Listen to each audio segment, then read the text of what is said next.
everybody, my name's Chef Zee. Welcome to my kitchen. Every week I'm going to create a recipe with whatever's left over in the fridge, and I want you to come along with me.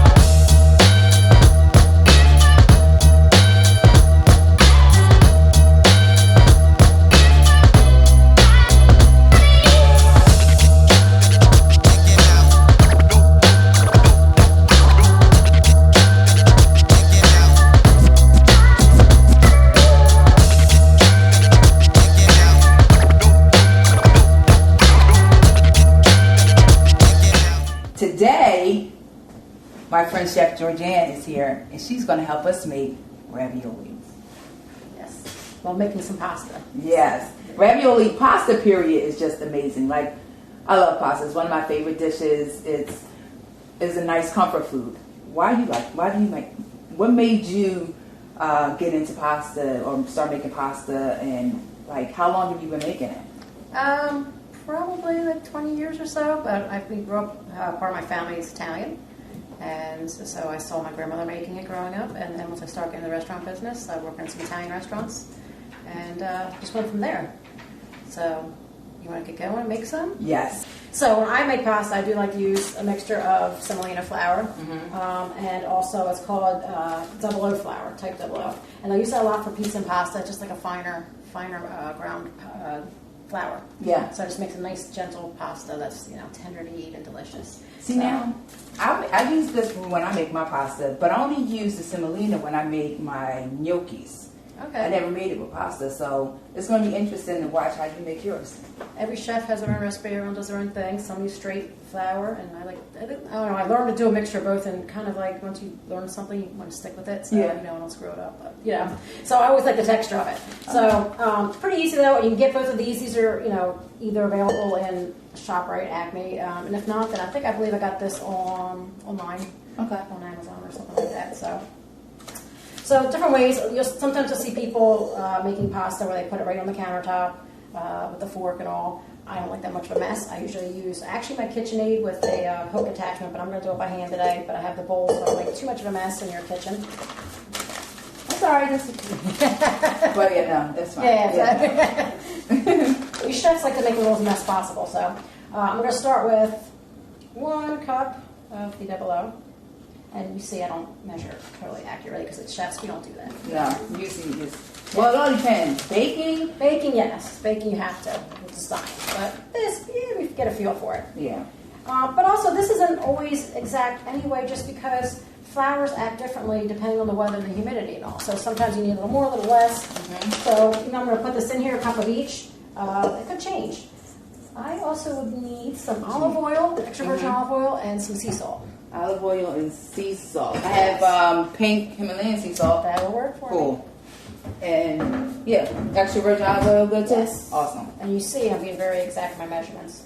It's probably about a teaspoon or so of that. And then also I have some eggs I already have room temperature. So I put 3 eggs to this.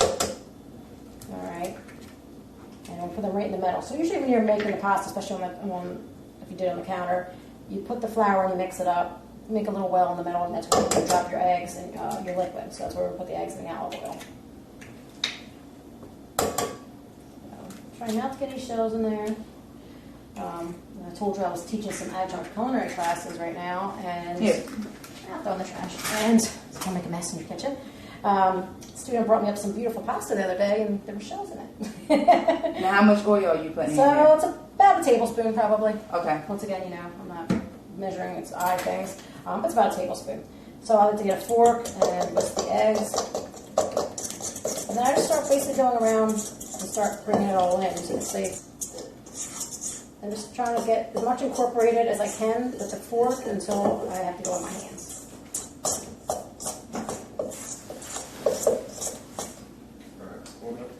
So, now I'm making a mess. I decided to make a mess on your counter after all. That's okay. So in the bowl. So I'm going to take a little bit. I have some extra semolina and flour mixture here. All right. And I'm going to take that. So I was thinking we make ravioli today. I had some duck in the fridge, some oyster mushrooms. Yes, I confit the duck. I'm going to wrap this up and let it rest for 20 minutes because we can't roll it right away. All right. Plastic wrap. You know, we're used to the huge kitchen size ones instead of these little. Actually, you know, at my house I keep the large. I have the big ones in my house. Yeah. So we'll put this aside and let it rest. All right. So it's been 20 minutes, and now that it's done, I'm going. Georgeann is Chef Georgeann because she's a chef, so we're gonna call her Chef Georgeann. She's gonna roll some on her roller, but just in case you don't have one of these rollers, like me, I'm gonna use the KitchenAid with a attachment to it. So and okay, and this way you'll be able to make ravioli at home. So I start off when I press my pasta. I start off at 7 or 6 because it's going to be thick. And if you don't start off at a wider setting, then your pasta won't go through. You'll get air bubbles. It can rip. There's a lot of things that can happen if you don't have the right adjustments on there. Actually, I want to point out when you say that, the number-wise though, mine's reversed. My largest one is at 1. So you have to see by your pasta maker which one's the largest. So I'm going to give you half of it. Yeah. So mine starts at 1 is the wider one. So when you read the instructions on whatever comes with it, sometimes it's 1, sometimes it's 10 of the opposite. So, but still try to flatten as much as possible. If your dough's a little sticky, you have some. I have some semolina flour, and then I also have cornstarch. I usually use cornstarch with mine because I like it better. And you use semolina with yours. Yeah, I use the mixture of the semolina and the double O. This way, if it works itself into the flour, it's just already the same product that I'm using already. Yeah. So, all right. So I usually try to make a little bit more of a rectangle so that it comes out in the shape of what I want the finished product to look. All right, and mine's on 1 to start. Mine is on 7. All right. Well, mine's is on 6. And you're just going to roll it in. Try to push it through. What I like to do is on the first one, I will fold it and do it twice. And this is how you're actually kneading the dough some more, really building up the grooves in the pasta. Fold it over and do it again.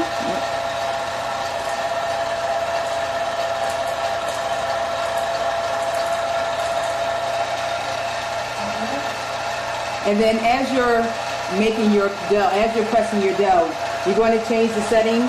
And you're going to go down at least 1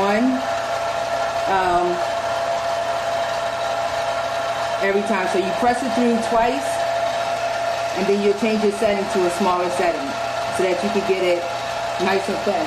Oh, like your machine is fast. Now, no big deal if it messes up. You can always go back up the sides again and fold it down and do it over. It's no big deal. This pasta is pretty forgiving.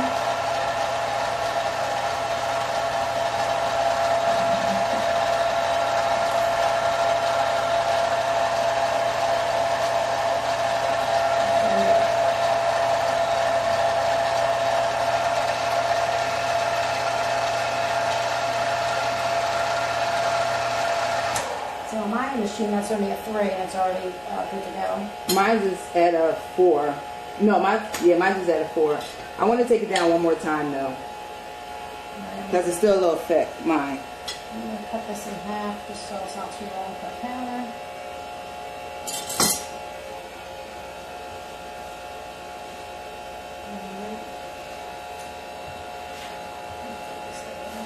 And I usually just like to try to trim up if I have rough edges.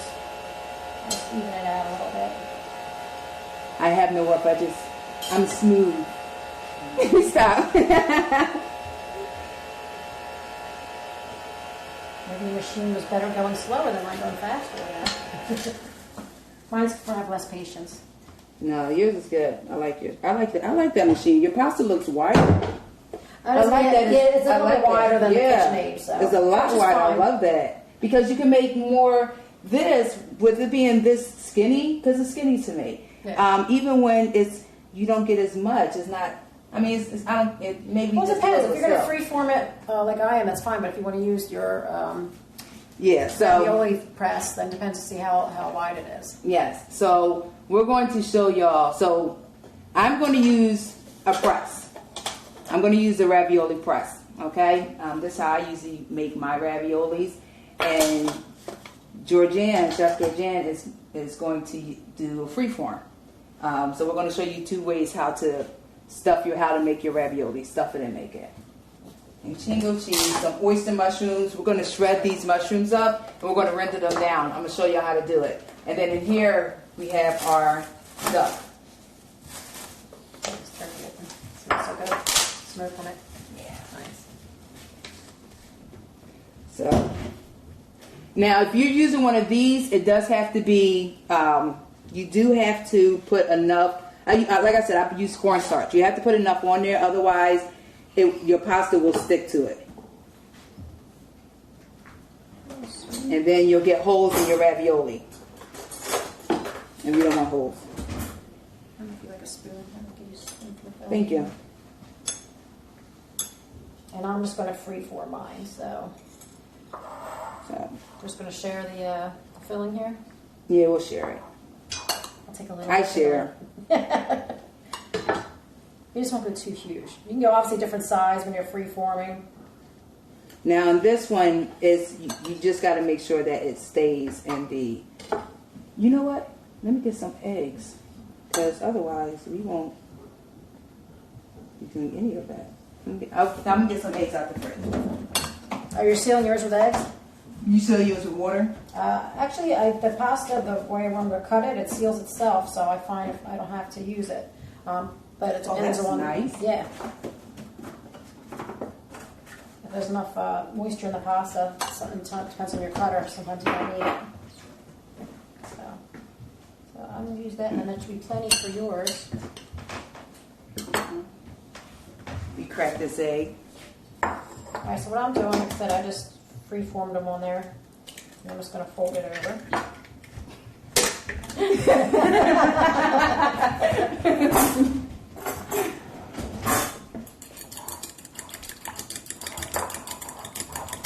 My pastry brush that I had, my dog chewed it. Okay. So I'm going to just use my finger.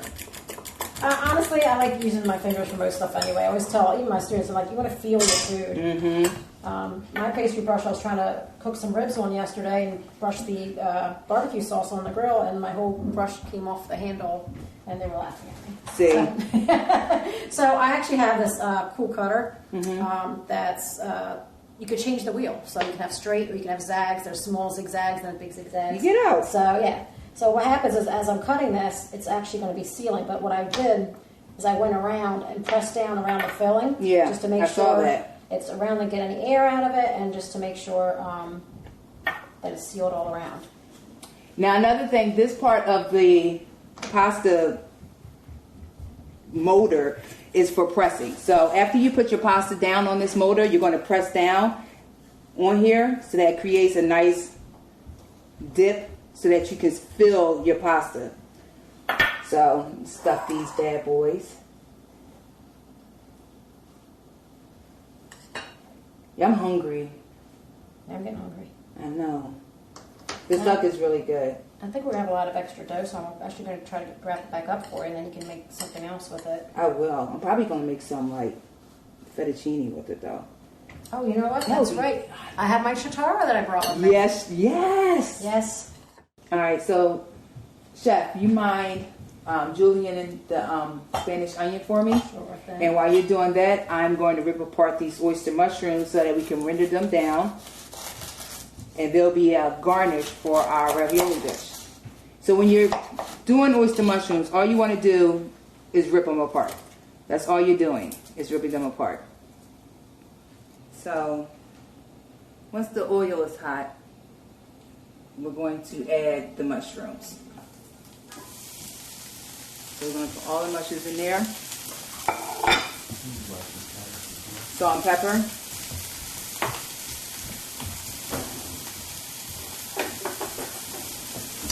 You're going to move it around. You want to make sure your mushrooms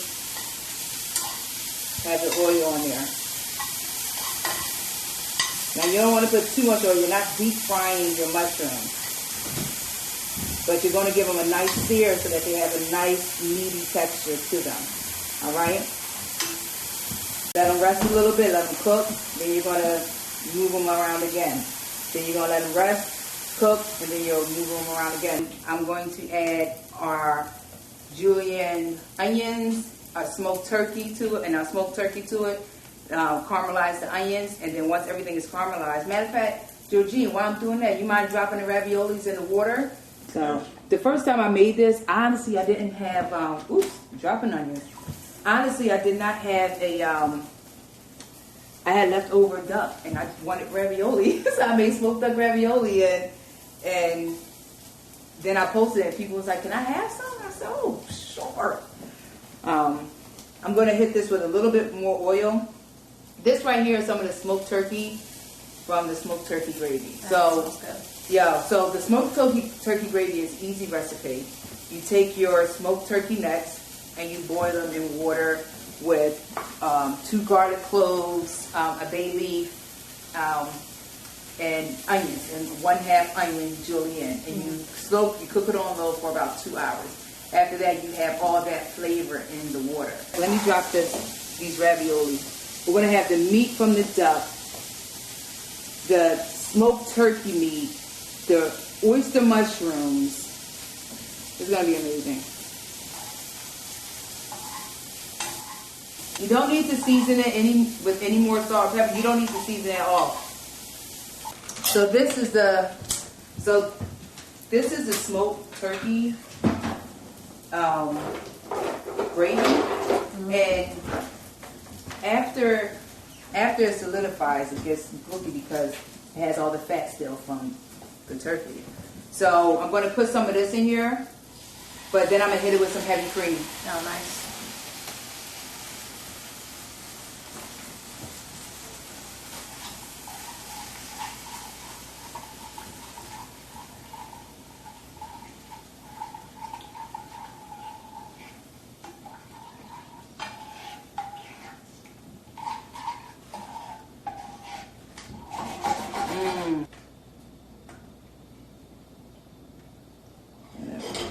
And actually, I don't want to drink too much of that pasta water because that's going to help with the sauce sticking.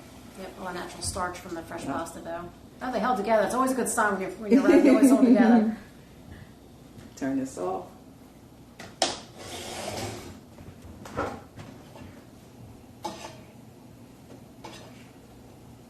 Now, is there any fresh herbs in particular you like to add to this, or what do you? Some thyme. I love thyme. Yeah, I think thyme is a nice neutral flavor. So yeah, let me get some thyme. I think the thyme will taste good with this. Mm-hmm. Well, with having the poultry seasoning usually is thyme, sage. This one has it has the thyme and the rosemary in here. Oh, that looks great. So now let's plate. So Georgeann, I'm gonna get my ravs. That way you'll be able to get your ravs. And we're going to plate them.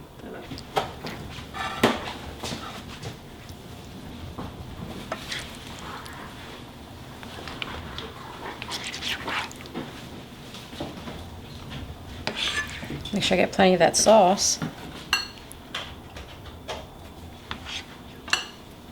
All right, that looks great. And now we're going to shave some manchego on top, right? Yeah.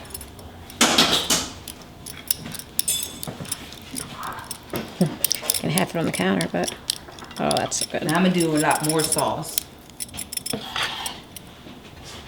because I like my food saucy. I'm actually like, I'm like eating a whole server worth of ravioli over here. You got parsley.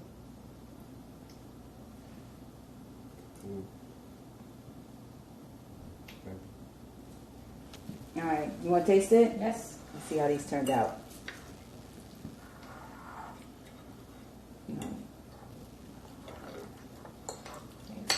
Onion on there.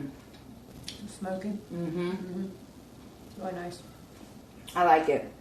It's delicious. I like it a lot. I like it a lot. Y'all want to try some? You gotta make it. Yeah. I'm not sharing this one, so yeah. Awesome. Well, thank you for joining us. If you want to see any of these recipes, they'll be online. And come back and see you again.